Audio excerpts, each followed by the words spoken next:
जय हिंद। मैं शमशाद आलम। आप सोचिए कि जनता एमपी और एमएलए को चुनता है, यानी कि विधायक और सांसद महोदय को चुनता है, लेकिन अगर वो विधायक और सांसद महोदय अगले 5 साल तक अगर वो कोई काम नहीं करते हैं, जो वो वादा किए थे चुनाव के वक्त में, वो वादा नहीं पूरा करते, जनता के बीच में अगर वो नहीं जाते हैं, तो आपके पास विकल्प क्या है अगले 5 साल तक? आपको सिर्फ ये कहा जाता है कि भाई आप हमें चुनिए, आपका जो है कि सारा काम हम करेंगे, लेकिन वो काम नहीं करते, तो फिर आपके पास कोई ताकत है?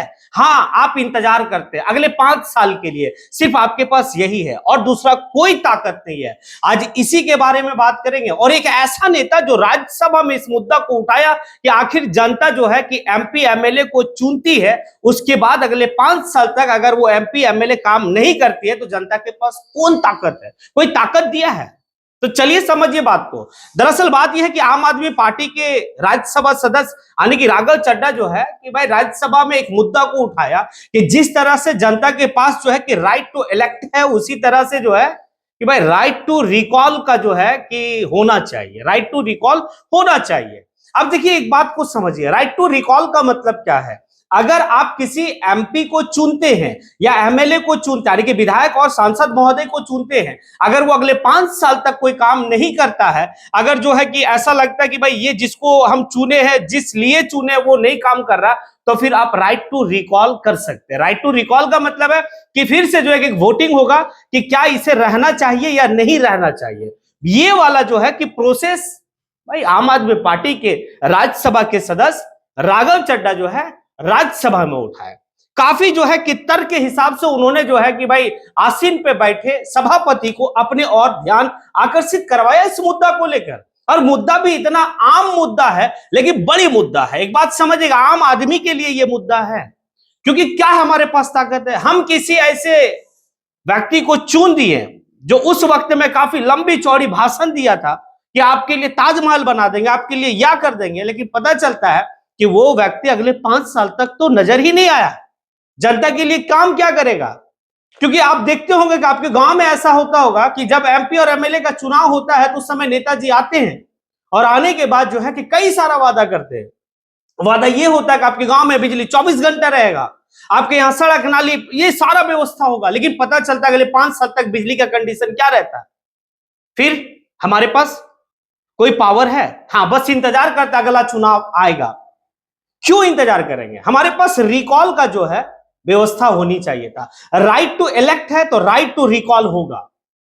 उन्होंने उदाहरण भी दिया कि भाई 24 से प्लस ऐसे देश है पूरे दुनिया में जहां पर राइट टू रिकॉल का प्रोसेस है, जैसे यूएसए, कनाडा, उसके बाद आपका जो है कि स्विट्जरलैंड, कैलिफोर्निया। उन्होंने तो कैलिफोर्निया का 2002 का घटना भी जो है कि दर्शाया कि भाई 2002 में जो है किस तरीके का रिकॉल करके एक नेता को हटाया गया था, क्योंकि उस जिस कॉन्स्टिट्यूंसी में वो नेता चुनाव जीते थे उस कॉन्स्टिट्यूंसी में बहुत सारा जो है कि भाई दंगा फसाद हुआ, लास्ट में रिकॉल करके उसे हटा दिया गया। उन्होंने उदाहरण दिए। अब देखिए, सोचिए ना कि जब नेता चुनाव के वक्त आता है तो उस समय ये नेता जो होते हैं वो क्या करते हैं कि भाई जनता के पीछे पीछे, जैसे चुनाव खत्म, नेताजी चुनाव जीत गए, उसके बाद जनता जो है वो नेताजी के पीछे पीछे। भाई तो राइट टू रिकॉल क्यों नहीं होनी चाहिए? हाँ, इसके साथ साथ राघव चड्ढा जी इस बात को भी कहें कि भाई इसका वायलेशन नहीं होनी चाहिए, इसका दुरुपयोग ना हो, इसलिए जो है कोई प्रोसेस के तहत कि भाई इतना परसेंटेज व्यक्ति जो है कि जब वोट करेगा कि हाँ रिकॉल आनी चाहिए इस कॉन्स्टिट्यूंसी में या ये जो है कि इलाके में, तो भाई तब आएगा। ऐसे 2-4 लोग कह देंगे और आ जाएगा, ऐसा तो नहीं होगा। तो उसका भी एक जो है कि सारा सेफ्टी को लेकर उन्होंने बात किया। काफी गजब का मुद्दा को उठाया और कहा यह जाता है कि भाई राघव चड्ढा जैसे व्यक्ति ही जो है कि भाई जगह पे जानी चाहिए। मंगरा बुदना जाकर उनके पास कोई विजन नहीं है, उनके पास जो है कोई तर्क नहीं है।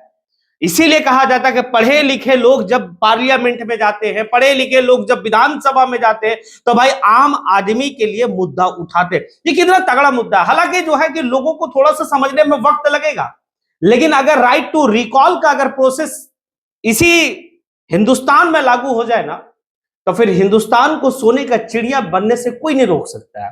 क्योंकि हमारे पास जितना सोर्सेस है भाई, जितना मिनरल है, अगर तरीके से और बेहतर आने के ढंग से हो तो काफी कुछ हो सकता है। आगे जो है कि राघव चड्ढा इस बात को भी कहते हैं कि भाई जिस वक्त में राष्ट्रपति अपने समय काल में रहते हैं, उस समय राष्ट्रपति को समय काल के दौरान में भी हटाने की प्रोसेस है, जो महाभियोग की प्रोसेस है। ये अच्छी तरीके से लोगों को पता है।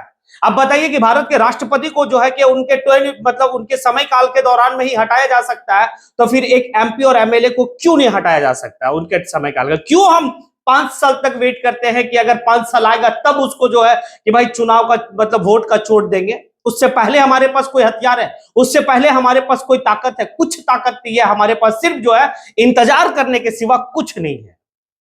अब सोचिए ना, उपराष्ट्रपति के साथ भी वही है कि हम उपराष्ट्रपति को भी जो है कि भाई हटा सकते, बर्खास्त कर सकते हैं। अगर आप जुडिशियरी में जाए तो भाई जज के साथ भी ये वाली कंडीशन है। यहां तक का अगर रूलिंग सरकार है किसी भी स्टेट में या फिर देश में, अगर सरकार चल रही है और सरकार जो है कि भाई बेहतर तरीके से काम नहीं करती है, तो अविश्वास प्रस्ताव लाकर जो है सरकार को भंग भी किया जा सकता है। ये सारी प्रोसेस है। जब सरकार को बदल सकते हैं, राष्ट्रपति को बदल सकते हैं उसके समय काल के दौरान में ही, तो फिर भाई ये सांसद और विधायक को बदलने की पावर क्यों नहीं है? सवाल बनता है। और जिस तरीके से राघव चड्ढा जो है वो मुद्दा को उठाए हैं, भाई सल्यूट है ऐसे नेताओं का, सल्यूट है ऐसे जो है कि आम जनता की बात को सदन में रखने का। भाई ये वाली हिम्मत किसी पढ़े लिखे इंसान में ही हो सकता है, क्योंकि यहां पर जो है कि नेतागिरी का मतलब हो गया है बिजनेस, लेकिन नेतागिरी एक सेवा का नाम है।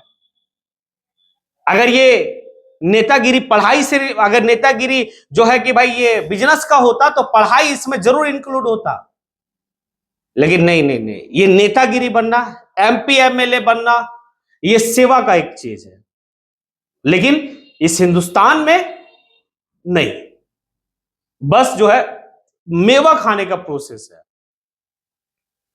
तो देखिए राघव चड्ढा जो है कि सिर्फ ये वाली मुद्दा नहीं, इससे पहले एक मुद्दा उन्होंने उठाया था, और पता है ये मुद्दा क्या था?